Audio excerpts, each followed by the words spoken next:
I'm Eric Mattei from matteirealty.ca. I thought it would miss us this year. I thought that maybe you lost our address in Ontario, but here it is. We're in winter weather. A couple of things I wanted to bring to your attention in this weather.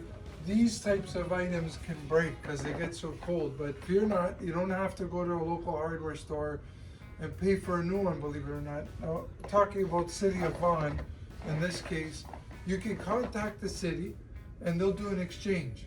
So if your blue bin or green bin is broken, then basically what you'll do is leave it by your front door after you contact them, and off days, so when it's not your garbage day, they'll send a truck by and replace these boxes for free, which I think just the green bin alone is 50, 60 bucks.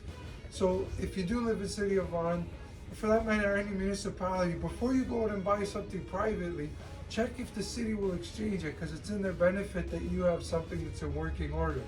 On that note, if you go to your local library, there's other city resources you can get your hands on. Slow down signs on your street for your neighbor that you want to, because you have kids, and then there's also things like this. So we used to use yard waste bags, which I know this isn't the weather for it, but springs are on the corner. Instead of paying for yard waste bags, you get your sticker. You buy one bin, put your leaves or your grass clippings in there, and the city knows that this is yard waste, and we got these at the library.